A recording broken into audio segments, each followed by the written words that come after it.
Until we start talking, maybe not that serious.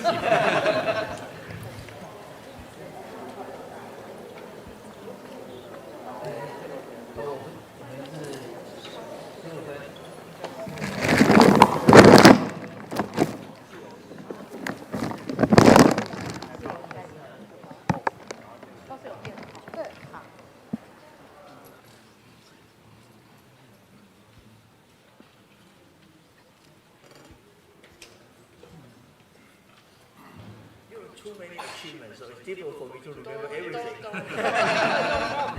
Not very easy for me to remember everything.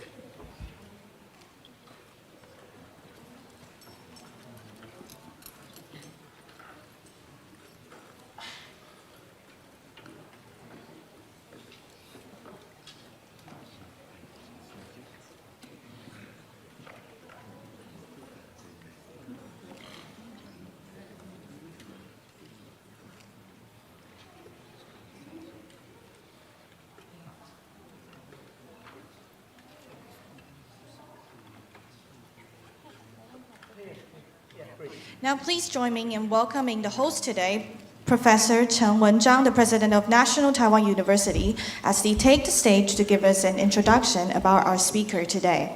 Thank you. Yeah. Thank you. Yeah. President Lisa Su of the Advanced Micron Technology and distinguished guests of faculty and the students. Good morning. Good morning. It's my great pleasure and honor to welcome Dr. Lisa Su of AMD to give the NTU Lawyer Palm Lectures today.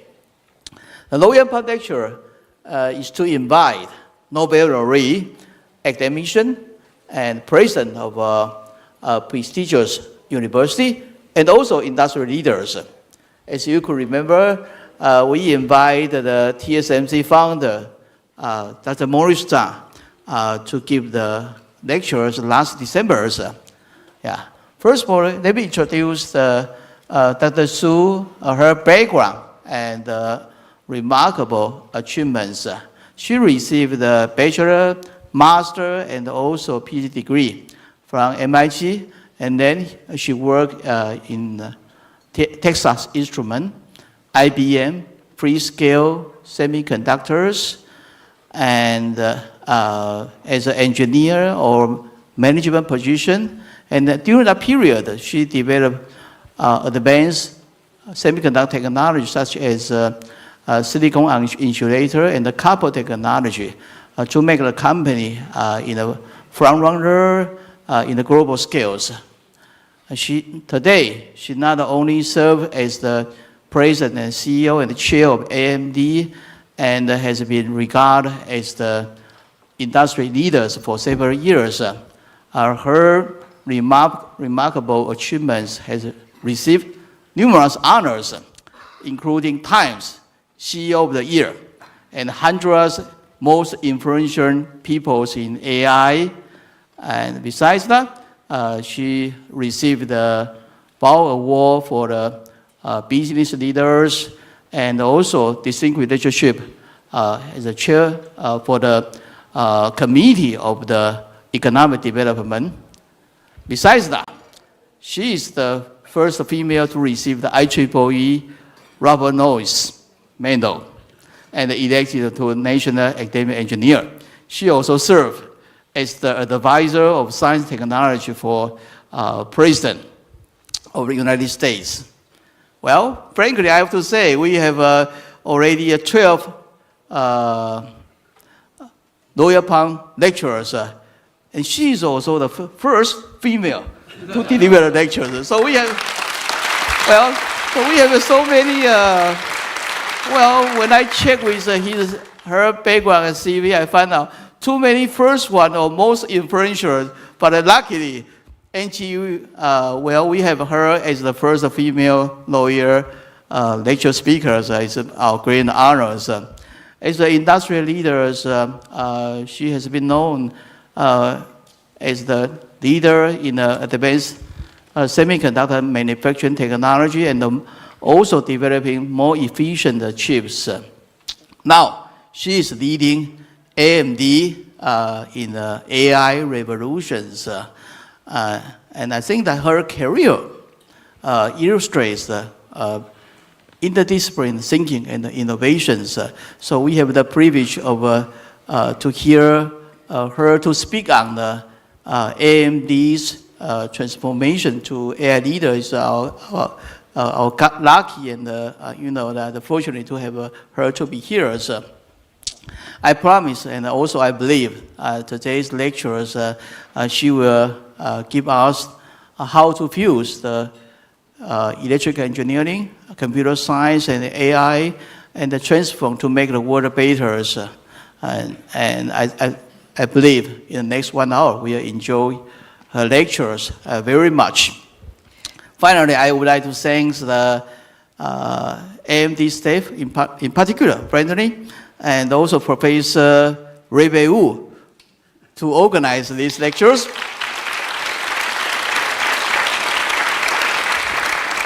And please join me to welcome Dr. Lisa Su to give the speech and also speak on in the case of the AI, the AMD transformation to AI leaders. Thank you. And we have a quite different, speech or speaking on her topics, because when I check with the audience and pre-registered audience, their questions, there are too many.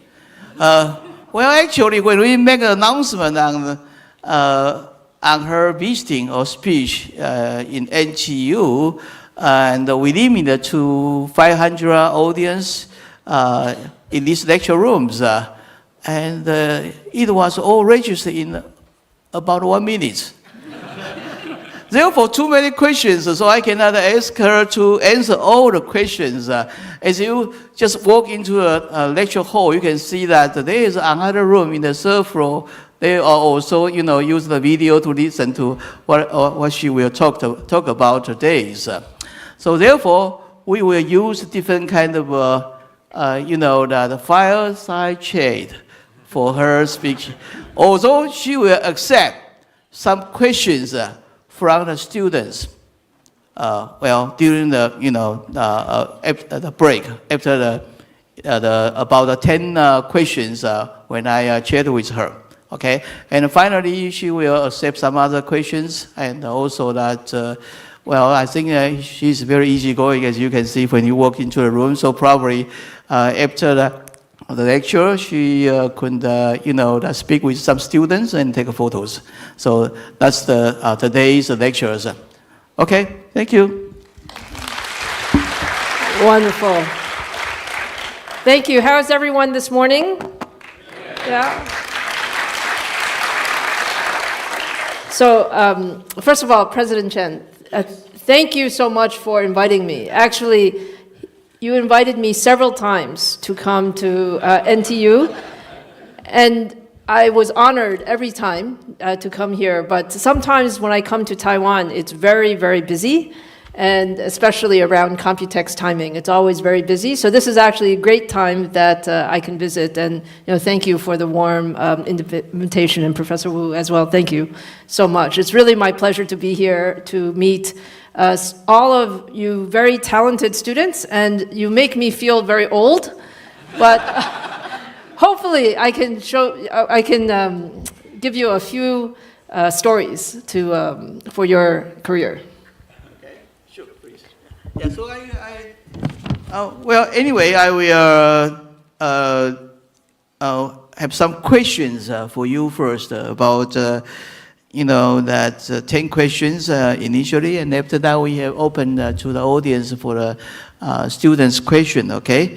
The first question is that AMD has evolved from a CPU-focused company into a powerhouse across CPUs, GPUs, and adaptive computing.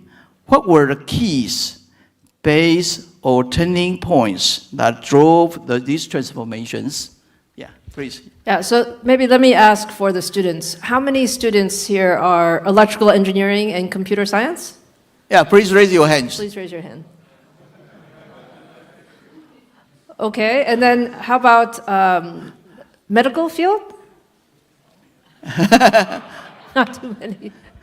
So maybe I should say my background was in electrical engineering and computer science. So that's where I went to school for MIT for bachelor's, master's, and PhD. And my specialty was semiconductor devices. So when I was a young student, that is what I studied. Now, for AMD, I've been in the semiconductor industry for over 30 years. And what you find is that the technology moves so fast. So for AMD, I've been with the company since 2012 and CEO for since 2014. And probably the most important thing with any company is to decide what do you want to be when you grow up. And for AMD, my belief is that our specialty is in high-performance computing. And high-performance computing is really at the center of all of our lives today. I'd like to say that AMD's technology touches billions of people every day, whether you're talking about cloud data centers, or you're talking about anywhere in the edge of the network, or you're talking about PCs or automotive or industrial. You probably can touch some of AMD's technology. But from a technology company, the most important thing is you have to have a long-term strategy and roadmap. And so our focus was really on three things. First is high-performance computing.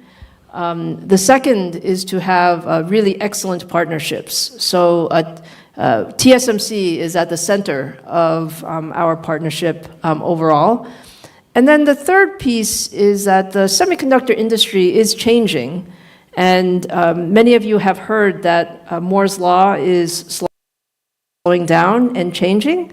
And we made a big bet on chiplet technology as a very key area going forward. So these are some of the things that were important for AMD. And today, I'm very happy to say that when you look at the top supercomputers in the world, we have 5 out of the top 10 supercomputers are based on AMD's technology.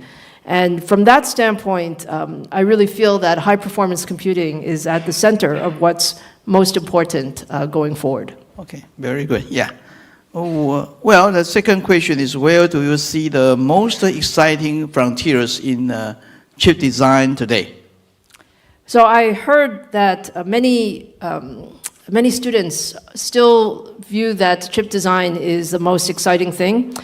I would say that there's always a movement. Sometimes hardware is more exciting. Sometimes software is more exciting. I think from my standpoint, the most exciting part of design is actually holistic design. So you have to really design hardware and software and systems together, especially when we're talking about AI going forward.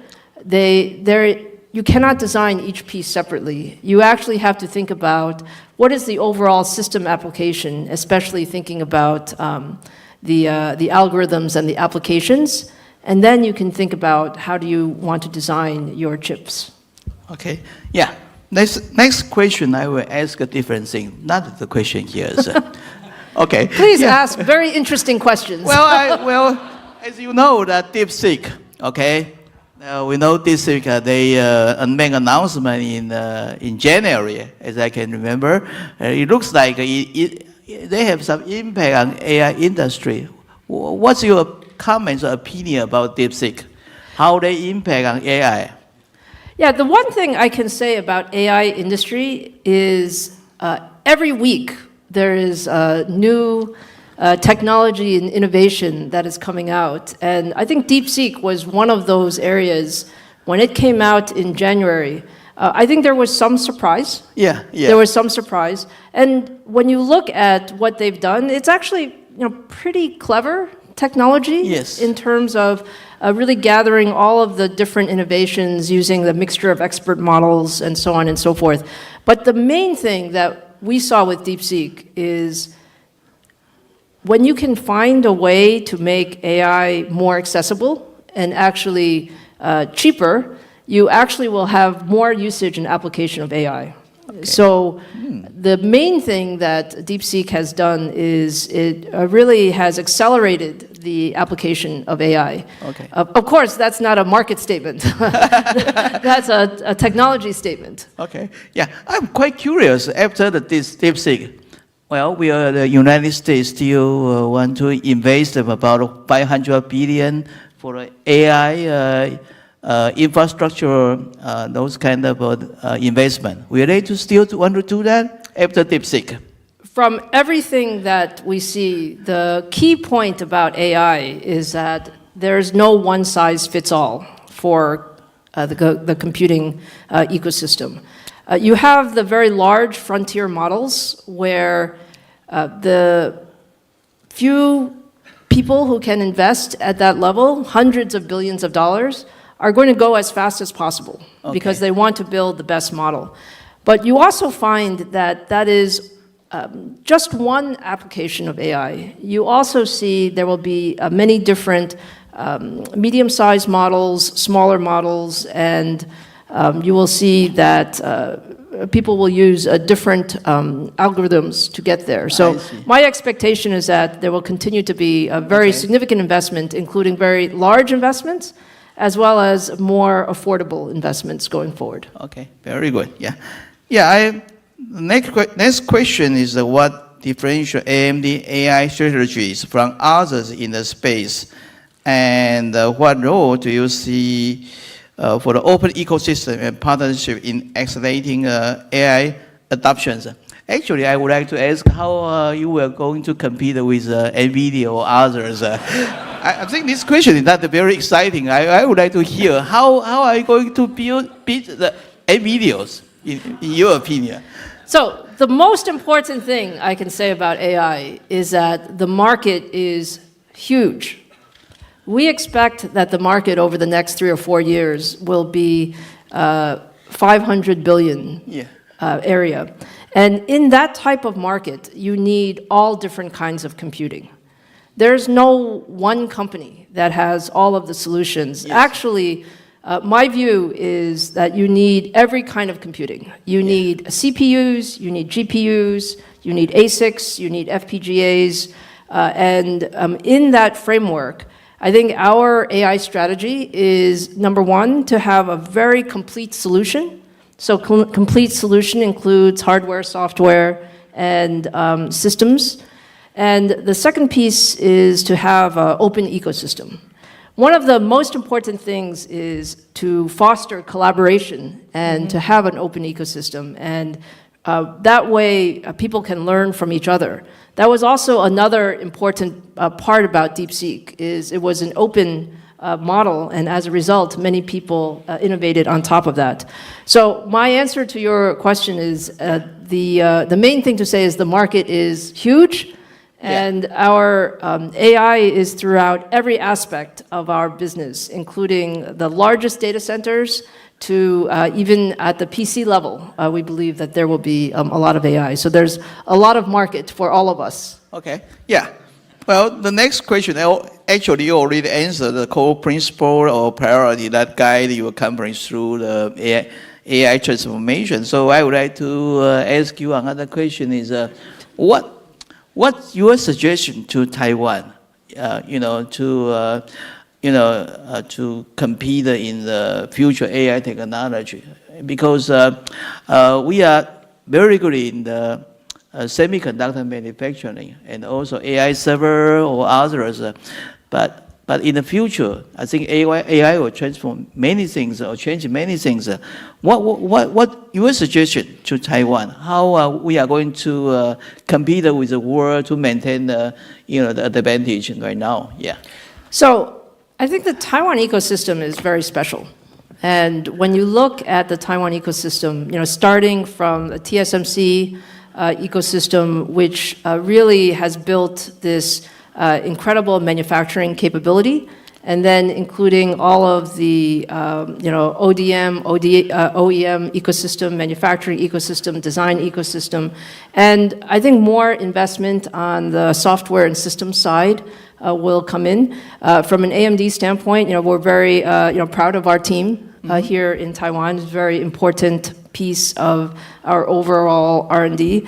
But the other thing I would say is in this world today, the ecosystems are very interconnected. And from a United States standpoint, I think we do rely on a lot of the Taiwan manufacturing ecosystem, and trying to build resilience into that ecosystem is important. Okay, yeah, I see, yeah. Yeah, I think the next question is that, I think your family and education is very important to your early life and also your careers. Could you talk a little bit about that? And also is that connected to the very difficult period for you to turning AMD to become the world leading company? Yeah.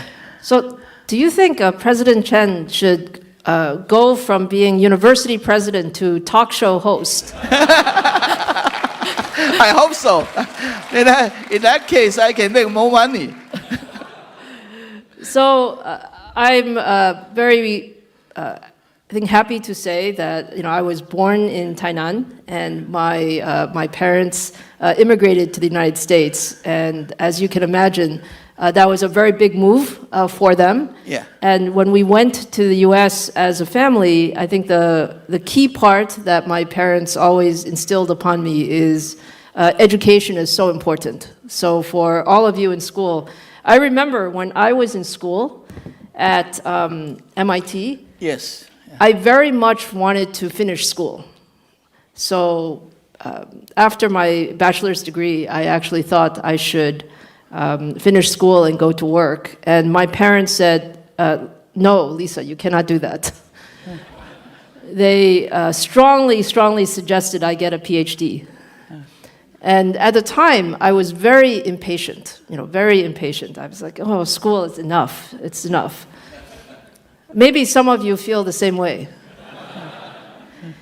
And the truth is, my parents were right, because what you get from your university and your graduate school is really an opportunity to learn many different things and to build the confidence to really solve the future problems. So even though I was not happy with my parents at the time, I think they were absolutely right. And as the experience to be CEO of AMD, I would say it was kind of my dream job to start from a semiconductor engineer to become a business person and then become a semiconductor leader. But it was not easy, especially in those early years. Yes. And my parents and family have always been very supportive of that. And I'm very lucky in that way. I see. Yeah, I'm just curious. The problem is my father, Yeah, right? I know. That's a problem. Yeah. Well, when we see that the industrial leaders in the earlier stage, for example, Bill Gates, and probably that Zubeck, and also that Steve Jobs, as I can remember, they do not finish the university education, okay? But they became a leader. And now the new leader, for example, that Jason Huang or you finish the degree. What's your comments on that? I'm just curious why the previous leader they did not even finish the university education, but now the new leader they finish the education. What's the difference on that? My thinking is that there are many different kind of leaders. Many different kind of leaders. And we have a lot of respect for all kinds of leaders, but I truly believe that the university education is so helpful. Like these years that you're in the university is really the best time to learn and to decide what you enjoy the most so that you can decide your next step in your career. Okay, yeah, I see. Well, The next is... Maybe I should ask you, what do you think, President Chen? Well, I think in Taiwan, you have to finish the education. In the United States, maybe not. Okay? Because actually, in Taiwan, the education system and also job system, you have to finish the degree. And also from the parents, the Chinese-based parents usually ask the kids needed to finish the degree. Okay? My other question is, well, it's a little, personal. I know you and Jason you are the relatives. Do you exchange the idea the idea on running the AI company, or you run individually? Have you ever exchanged the idea with him? I'm sorry. Yeah. First of all, I have tremendous respect for Jensen. Okay. Tremendous respect. I think as a founder of NVIDIA, he has really built an amazing company. I would say that we run independent companies, though. So probably as a semiconductor industry, we do have a semiconductor industry association in the U.S. Where all semiconductor companies are there, and together in that forum, we would exchange some ideas. Okay. Yeah. Oh, well. Anyway, next I would like to ask, for my students and you, for students who want to make an impact in technology, what advice would you give about taking risk, choosing mentors, or building resilience for our students? Yeah. So I can say in my experience, I had one piece of probably the best advice that I received from a mentor was to tell me, Lisa, whatever you do, I would suggest that you pick the hardest problems. So the advice they gave me is to run towards problems. And actually, I think that's the best advice that I can give students, because there's so many interesting things to do in the world. Choosing a project or a problem or a company where you can make a big impact, you will learn so much and be able to contribute so much. And I can say for sure that I learned the most from the biggest mistakes I made. So mistakes are not a bad thing. Mistakes are actually a good thing, because you can learn from those lessons and be better in the future. Oh, yeah, that's a very good advice. Yeah, I remember when I submitted my first paper in NGU, it was rejected. And I take a look at the comments. I found out I really did not, see the experiment data carefully. Then I revised my manuscript, submitted to a beta journal. It was accepted. Well, sometimes we learn from mistakes. So now we open the question to the students. Only the student can raise a hand, okay? Student, please, yeah. Is there a microphone? Good morning, Dr. Su and the President Chen. My name is Jishan Ling. I come from Department of Political Science. So in September 2023, there was a book from Columbia University Law School, Digital Empires, described the three basic model of internet world: rights-based from EU, and also market-based in United States, and state-based from China. So throughout 2023 to 2025, we're seeing a lot of development in AI. So my question are two questions. The first one is regarding EU model, rights-based, a lot of regulation. Do you think the regulation right now published will hinder the innovation in Europe? And the second question is that what is your evaluation of the United States political environment right now, especially the AI policy between Biden era and the the second term of Trump era? Thank you. Okay, thank you very much. Yeah, please, yeah. Oh, political science is not the easiest question. Technology is actually a little easier. I think I would maybe not talk about the individual countries, but I would talk to you a little bit about my thinking on AI. Because AI is such a new technology, if you think about the last few years, we're all learning together, and countries are learning, companies are learning, individuals are learning.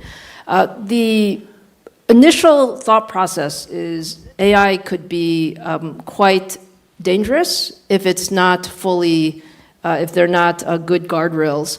However, you also have on the other side, you don't want to stop innovation. And from my standpoint, I think AI is the type of technology where we have to innovate and go as fast as possible and understand that there does have to be regulation, but not too much regulation so that you slow down the progress. So in general, that's my philosophy. And I think when you look across the world, I think people are recognizing that. Mm-hmm. People are recognizing it's a very dynamic time. So I said every week, sometimes every day, something changes.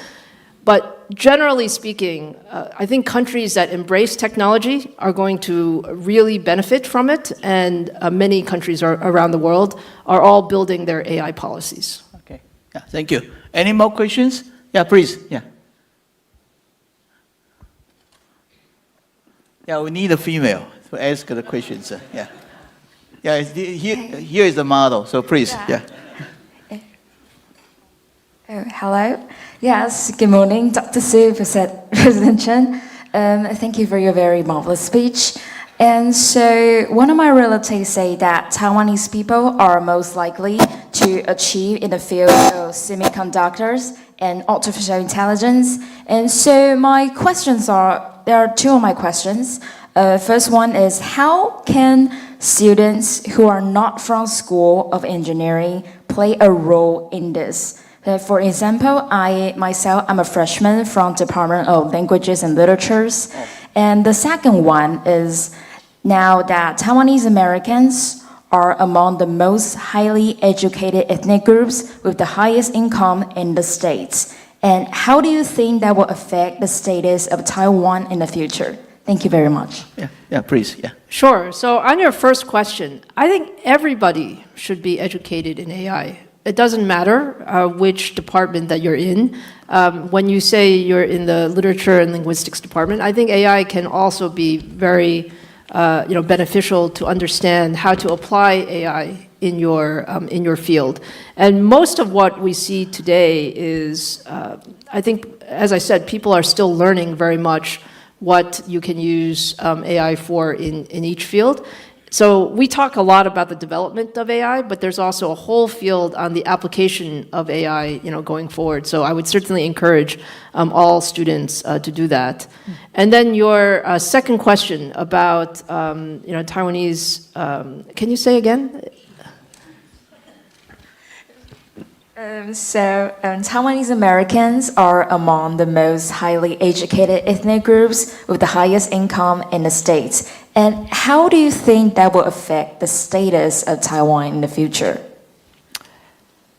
Oh, I'm not so sure that I can say that, but I will say that I think Taiwanese Americans and Taiwanese in general are, extremely hardworking, and really thinking about how to contribute to their fields and their professions. And I think that's something that we can be very proud of. Yeah. Although some people say that I'm more American than Taiwanese, but I'd like to think I'm Taiwanese American. So, yeah. Well, if you check the signature from Lisa outside, okay, she write her name better than what I write myself. It's incredible. When I see when she write, that her names, it's unbelievable. Because as you know, she left Taiwan at the age of 3. It's very difficult that he learn Chinese. Anyway, any more questions? Yeah, please. Yeah.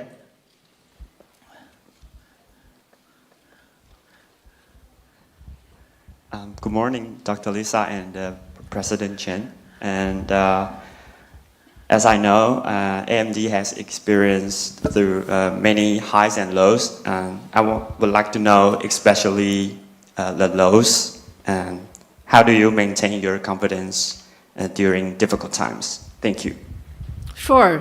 So probably the most difficult time for AMD was when we had to when I started, it was in 2014 timeframe. And at that time, the company had a roadmap that was not competitive. So if you're in a technology company, you must have, your product is the most important thing. I would say that's the number one thing. Mm-hmm. And so our goal was to really reframe our product roadmap and ensure that, I had 3 priorities. The first one was to build great products. The second was to have very, very deep customer relationships, because I think together in this world, as I said earlier, there's no one company that has all of the good ideas. Collaboration is very important. And the third is to be very agile and move very quickly. So in that standpoint, our biggest job was to give ourselves time to build this great roadmap. And we're now, I would say, our CPU roadmap is based on our Zen technology. We're now on the 5th generation of the Zen technology. I can say we went from, let's call it, not the best to today. I feel that we have the best CPU technology in the world. Mm-hmm. And we have also a lot of a broader roadmap going forward. So I think the key is in those times to be very clear about what you're trying to achieve. And for us, it was always in a technology company, is to build great products. That's the number one foundation. Okay, yeah. Any more questions? Oh, I should look for a different side. Maybe this one, yeah. Good morning, Dr. Su and President Chen. Thank you for your inspiring lecture. And as a student majoring in electrical engineering, I'm curious about the development trends in the semiconductor industry and IC-related industry in the next 5 to 10 years in this era of AI. What are your thoughts on this? So in terms of the semiconductor trends, I think there are a few key trends. I would say we start with the idea that we have to have a very holistic design environment. So hardware, software, systems all need to be optimized together. Probably one of the most exciting parts about AI is we're still in the very early innings. So I would say, we still have probably 10 years of very significant innovation in AI. And on the application space, we're going to go from, today we talk about AI making our businesses more productive or making our people more productive. As we go forward over the next many years, I think we can see much larger changes in terms of what AI can do for us. Probably one of my most exciting areas or most interesting areas is in healthcare and life sciences. So I know that there's a medical school here, and the application of AI together with medicine, I think can help us solve things like cure diseases and find new drug therapeutics, also help diagnose the future health problems much sooner. So that's just one example of what AI, I think, can do going forward. Okay, thank you. Well, there are too many questions. Yeah, maybe from the female, please. Yeah, and then you. Okay. Yeah. No. Another one. We give our female students one more chance. Yeah. Thank you, Dr. Su and President Chen and all the guests here today. I'm Yvonne. And so you just mentioned different leadership and different style. So I'm curious, for us, most of us here are Taiwanese, and for our background, educations, and possibly culture, is there anything you would like to remind us if we want to become a future leader in the international stage? Thank you. Well, such a deep questions. I would say the following. I would say that I would encourage you to be very ambitious in what you would like to achieve. So the most important thing for either young students or early in your career is, you can do anything. Okay. So have a very big dreams, and if you tell somebody or tell people, tell your colleagues or your managers or your future mentors, people will help you to achieve those opportunities. So that's one of the things I would say, because sometimes I would say for Taiwanese or Asian people, we're sometimes a little shy. Yeah. Maybe. Yeah. Not President Chen. Oh, no. I have a question for you based on her questions. Okay. Actually, more recent, when he ran the TSMC, in the beginning, he told his employee, one day, we will exceed Intel in the future. At that time, nobody believed him. It's around maybe around 1990 something to 2000. He strongly believed one day he will become the most important company in semiconductor in the world.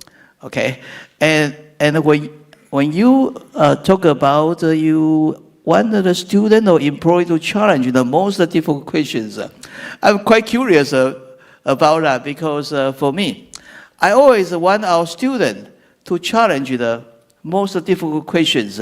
Then he can, extend his potentials. When you run the AMD and you ask your employee to challenge the most difficult question or reach the goal, for example, you want to be the number one in the world, how you make this kind of motivation for your employee to do that? That's why I'm curious, because it's difficult for me to drive our student or faculty to become for example, the number one in the world or top university in the world. It's very difficult for me, so I'm quite curious about that. Well, I would say that when you have the right people are very important. Okay. Because not everyone has the same motivation. Some people are motivated, for their project. Some people are motivated to start a company. Some people may be motivated for other reasons. At AMD, we try to have the right people to build that team. And for our engineers, back to this question when we started, we wanted to build the best. That was our ambition. But we also thought we should be very realistic, that you cannot go overnight from not competitive to be the best. So you have to build a plan to do that. And I think that's what we were able to do. But engineers basically love to solve problems. Okay. We have to give them good problems to solve. Good objective and a good plan. That's right. Then how about incentive? I remember Jason Huang, when his company is small, he always say, one day our stock price will become hundreds, and he will do something. And after that, he became more than 1,000 before, he divided his stock. Do you have such kind of, incentive motivation to do that when you talk about with your employee? I think we're all motivated by seeing success. And success comes in different ways. Success comes in recognition of the product. Success comes in great people wanting to join the company. And yes, success comes in revenue growth, which leads to market share growth, which leads to stock price growth. Okay. But I do not predict stock price. It's very difficult to predict stock price. Yeah, I like your answer, actually. We have many other things than money or stock price. Yeah, that's the other kind of motivation to then become proud of his own company. Yeah, I think that's very important. Yeah, any more questions? Maybe we should look this side. Yeah, please. Yeah. Dr. Su, thanks for your speech. And I'm a PhD student in political science. And last time, Dr. Morris Chang come here and gave a talk, and he mentioned that a PhD degree isn't that important. But however, you hold a PhD degree, so I want to look for your view that the impact of PhD on your career. Thank you. Yeah, well, first of all, we all love Dr. Morris Chang. So he is an icon for everybody in the semiconductor industry.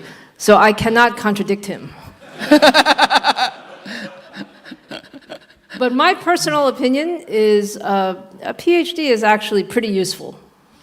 That's my personal opinion. Because you get to work on some problem. During your PhD thesis, you work on some problem that nobody else is really working on in the world.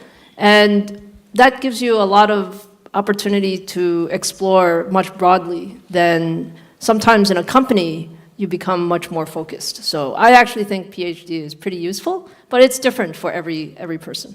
Mm-hmm. Yeah. Well, maybe we, please. Yeah, maybe this. Oh, that side? Oh, please, I'm sorry. Yeah. Maybe we shift to different locations. That one, yeah. Hello. Morning, Dr. Su and President Chen. As Dr. Su mentioned before, it's like graduate school training is different from the undergrad school, all the stuff. And then I was just curious about what top 3 things you think as an engineering student is the soft skill or hard skill that we should learn from the graduate school. And then the other thing is that I want to ask about what is the mindset about when you're having setbacks in rock bottoms? What keeps you keep going? Like that not just in the companies, about life, about everything that happens to you. Thank you. So the top, you said soft skills. So I would say a few things. One is, you really have to think that the world changes very fast. So it's important to be actually quite agile in your thinking. Maybe today you think this is the right path, but you will learn something every day. And I have a big philosophy that says you need to continuously learn all the time. Like every day you're going to learn something new, and you can decide how you might change your path. That's something that I use very much, and I would suggest that that's an important, you call it soft skill. So, and then to your second question about how do you deal with setbacks, I would say, look, I said earlier, you actually learn the most when you have a setback, when you have a failure, when you have something. Like I can tell you so many examples of my setbacks, but my advice to you is you can be sad for just a short time. Of course, we're all human beings, right? So if you have something that you're working on that didn't go the way you wanted to, you might be a little bit unhappy, but only for a very short time. And then after that, you learn and you get really focused on your next thing. Okay. And I think that's the key piece. Okay, so probably we have final 2 questions. Okay, yeah, please. Oh, well, there's too many. Let me see. One, too many selections. Maybe one from here and one from here, please. Okay, yeah. Yeah, please. Yeah.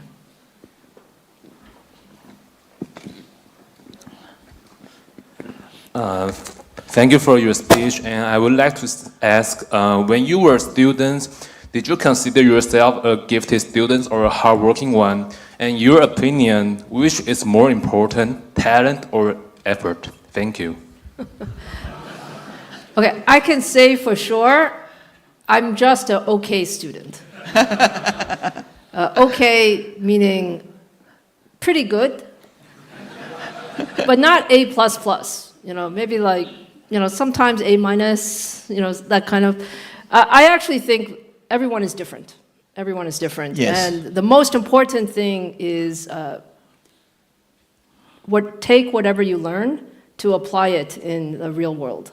So I would say that's what I learned the most. Even as my device physics was very, very hard class. I don't know if any of you are taking device physics class. So I thought the written problem is very hard. But working in the lab on a project, I was really good. And so everyone has their specialty. Yeah, very good. Thank you.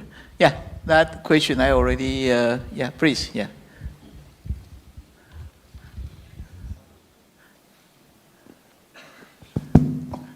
So thank you, Dr. Su and President Chen.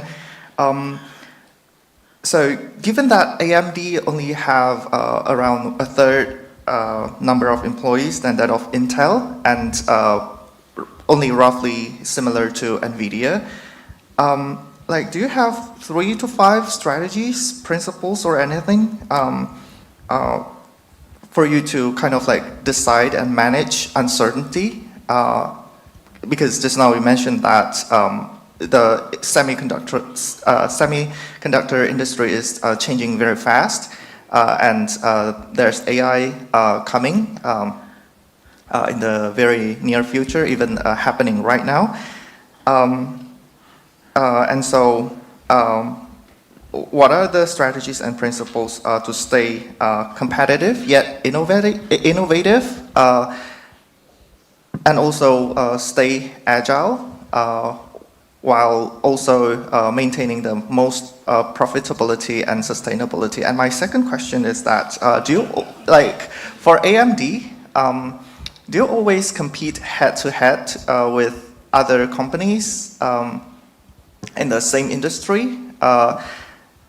Or do you, like, how do you identify a new blue ocean for AMD to have a nicer, business and also largest profit? Yeah, thank you. Yeah, so very long question. So your first question about number of people and the strategies. Let me say one thing. I'm a big believer in, it's not the number of people that you have for anything. If you think about a company or if you think about a project, it's not the number of people that you have. It's, do you have the right people to do the things? Yeah. So when I first started at AMD, we had 8,000 people. People used to say, oh my goodness, you're so small compared to Intel. Actually, at that time, I think Intel maybe had 10 times the people of AMD. And they said, Lisa, you're crazy. Why are you doing that? You cannot possibly win. And I said, really? Why do you say that? I actually don't feel that way. I don't feel that it's the number of people. I feel that it's the right people with the right project, with the right focus and the right vision. And to the point about how do you optimize, I think everyone has, in your mind, what you can see as your path, and every company's path is different. So I think from my standpoint, and maybe since this is the last question, I will make it a little bit broader. We are incredibly lucky to be in this technology field. I hope all of you feel this way, because we're working on things. What I really enjoy about what we're doing in technology is the technology that we're working on is touching billions of people every day. It is having an impact on people's lives. It will make companies better. It will make your life better. It will make our future healthcare better. It will make our future sustainability better. From all of those aspects, we're very lucky to work on this type of technology. Mm-hmm. And so we have to find, what is it that we're going to do best? And for us at AMD, it's around high-performance computing. I don't believe that we can do everything. But I do believe that in high-performance computing, it can have a very wonderful impact on people's lives, and that's what we choose to do. Okay, yeah.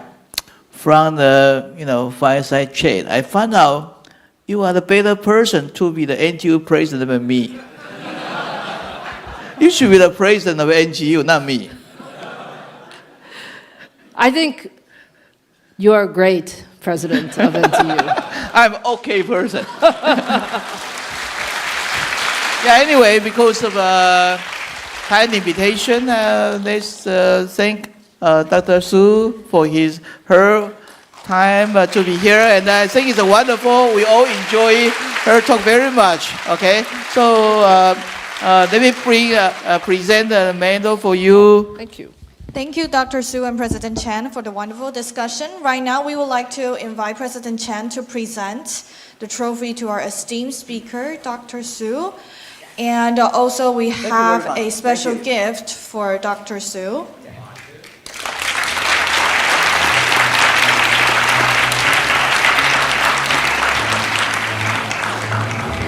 Thank you very much. Thank you. We have a special gift for Dr. Su. It's a NTU Special Edition baseball jackets. NTU. Yeah, NTU.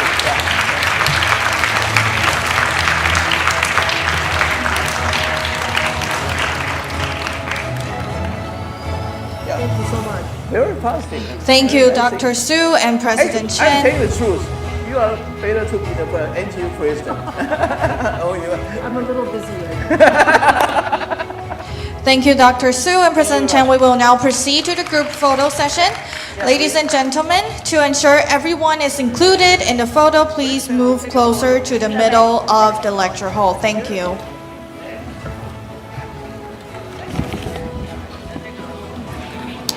Our photographer will be over here on the stage. Please look at the camera.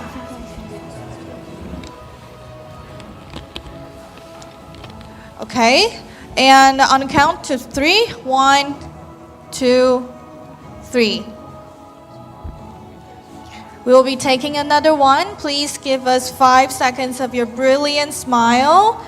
1, 2, 3.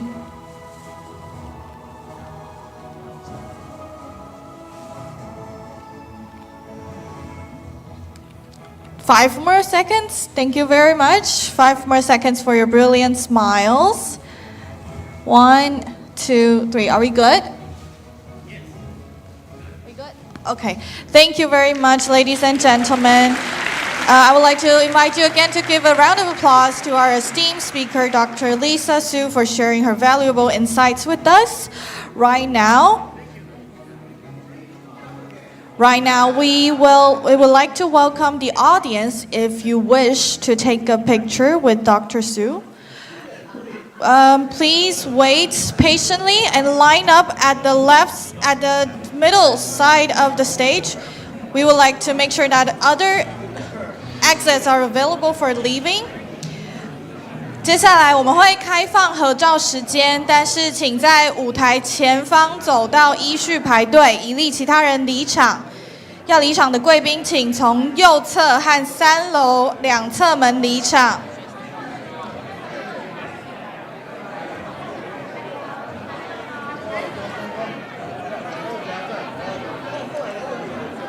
不好意思，合照排队的线从这一条开始。以学生为优先，不好意思。你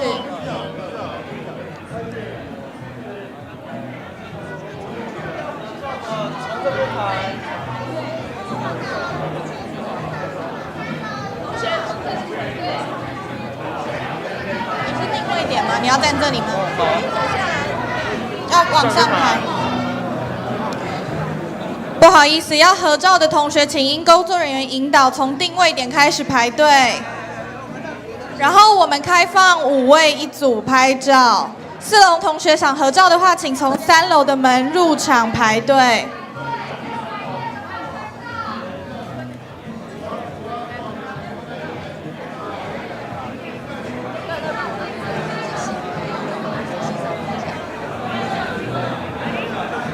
不好意思，想要合照的同学，请依序照这条排队。